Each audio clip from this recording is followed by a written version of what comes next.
I'm sat before an Apple Mac computer. When I first bought it, it was state-of-the-art, featuring an M2 chip, whatever that means, and it is by far the most powerful machine I have ever owned. Yet, for much of the day, like for the 22 and a half hours that it isn't occupied with live streaming, it serves as little more than a glorified typewriter. Now, don't get me wrong, it's an impressive typewriter. The keyboard is a delight to use and the mouse glides effortlessly. Yet here I am with more computing power at my fingertips than NASA had when they sent a man to the moon, and I use it to type articles about demolition and diggers. There are applications I've never opened, features I've never explored. My computer can play music and movies, but it never has. It can take photographs, provide weather updates, and navigate me via maps. It's never done any of those things either. In essence, handing me this computer is like giving the keys to a Ferrari to a monkey.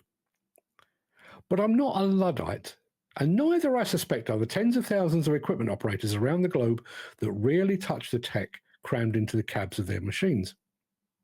Modern machinery is designed to be finely tuned to meet the specific needs of operators, owners, applications, and even the attachments they use. Yet I'd wager most operators set their preferences once and never look back. Today's machine cabs are equipped with monitor screens that offer a labyrinth of menus and submenus. They allow operators to adjust everything from engine revs and hydraulic pressures to their preferred radio stations or Bluetooth devices. But how often do they actually use those features? Do they spend the start of each day navigating through drop-down menus, or do they simply hop in, hit the start button, and pick up where they left off the previous day? And if the latter is true, it raises an important question. Why are equipment manufacturers so obsessed with cramming their latest models with endless tech features when the end users don't seem particularly bothered either way? There's several reasons for this, but the most significant is that technology, at least as far as I'm concerned, has become a key differentiator.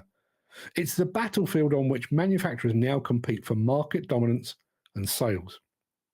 Many manufacturers now source their engines, drivelines, and components from a shrinking pool of global suppliers, leaving little to distinguish a yellow excavator from one brand and a grey one from another. The real differentiator now lies in the tech. And this shift has made my job more challenging.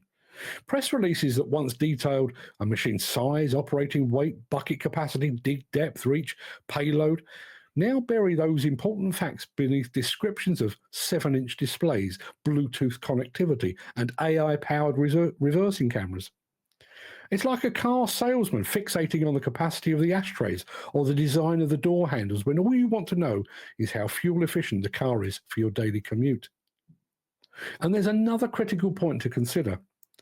Much of the in-cab technology I've described comes standard with machines, whether operators want it or not.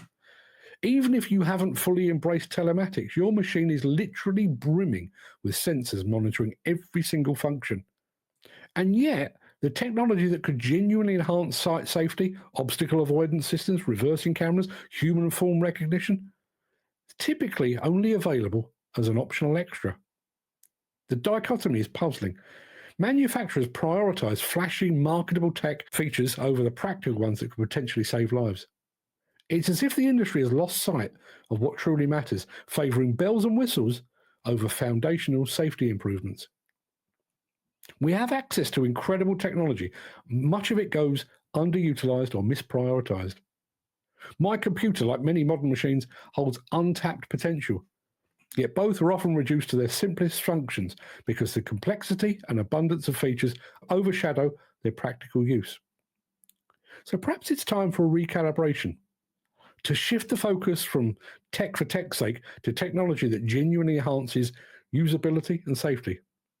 Until then, I guess, I'll continue using my state-of-the-art computer as a typewriter, and machine operators will continue ignoring the tech marvels within their cabs, just getting on with the job in hand.